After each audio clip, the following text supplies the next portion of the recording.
Assalamu alaikum, everyone. Good morning. Welcome back to our hashtag mental health series here on CoolEyeStudios. The first few episodes have been about mental health generally and some of the myths about it and some of the barriers and statistics. So I wanted to go one step further and talk to you today about how do you seek out services? Who's the right therapist? Who should you go to? A man or a woman, a young person or an older person, and that kind of thing. So one of the biggest things, certainly in the Muslim community, but just in general, right? We feel better when we see someone that has a lot of experience, that has a lot of training, that has a degree from an Ivy League school versus a non-Ivy League school. And some of those things are understandable. But what's interesting about mental health and finding a therapist is that when you're looking for one, all the data and all the research shows it's not their training, it's not their experience. It's not how nice their office is. It's about how they relate to you. And it's about their personality and if it meshes with you. So think about your friends. Do you seek out people that have like-minded personalities? Do you seek out people that have the same interests and same hobbies? And do you seek out people that you're comfortable with or you're not comfortable with? So think about it, right? If it's a Friday, you're thinking about what are you going to do this weekend? Are you going to sit there and say, that person really makes me feel uncomfortable. I should hang out with them. Or are you going to say, no, I'm really comfortable with this person and that person. I'm going to go have dinner with them. And it's the same thing with a therapist. And it's interesting because you might be thinking, well, they're not your friend, they're your therapist. But many times I find myself, and I'll tell them and they'll tell me that like sometimes this feels like a friendship. And sometimes they wish, and I have the same feeling, that it'd be nice if we didn't have this therapy patient dynamic, that we could see ourselves being friends outside of the therapy room. And it's actually a nice moment, right? It's an idea of saying, hey, we're connecting right now. So that's something you should really look for when you're finding a therapist.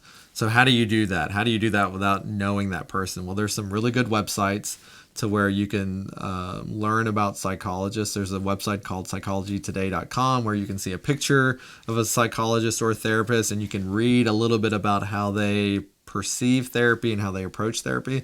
But then there's also websites, personal websites. Like I have my own website for the Knoxville community. But if you're living in Des Moines, Iowa, or New York City, or Dallas, Texas, or wherever it is, you can easily Google Dallas, Texas psychologist or therapist. And more than likely, you'll find some websites. And then just read it. Just see what kind of feeling. Check in with yourself and say, okay, I just read this website. I just read how this person approaches therapy. Do I feel comfortable with this person? Do I want to know more about this therapist? And if you do, then you can just call them. And sometimes they won't call you back because they might be in a session, but usually a therapist will call you back and ask you what's going on, and they'll spend a few minutes with you on the phone. Or sometimes they even say, come in for free the first time, let's meet. And you can see if you and when you have these conversations and when you have these experiences, then you can check with yourself. Do I feel like this person understands what I'm going through? Do I feel comfortable talking to this person? And do I feel like this person can relate to me and my experience? So those are 3 questions you want to ask. And just be aware of, do I feel comfortable? Because if you feel comfortable with someone, you're more likely to be genuine with them. You're more likely to be honest with them. And you're more likely to feel connected. And then the therapist can help you kind of process that experience. So I wanted to talk about that. That's how you seek it out. It doesn't matter. You can seek out a psychologist, which yes, has more training than some other counselors or whatnot. But if you feel comfortable with someone else, then go with the person that you feel comfortable with. And the last thing I want to say about that is you can fire a therapist. If you feel like that therapist or psychologist is not doing a good job, or it started out good and it's not going well, I'd really encourage you to talk to them about how you feel and say, like, I feel like we're on the same page and now we're not, or I feel like you don't understand me. And then if the following session does not go well, then you can say, like, this just isn't working out. Could you refer me to someone, or I'm going to try it with someone else? I think sometimes we feel, especially with professionals, with lawyers, with doctors, with psychologists, with, whoever, mechanics, we feel like once we start with this person, we have to continue. But sometimes it's just not a good fit. And this is a relationship. Yes, it's a therapy relationship, but it's still a relationship. And you have to do what's comfortable for you, because in the end, you're trying to help yourself. And that's what any therapist wants for you.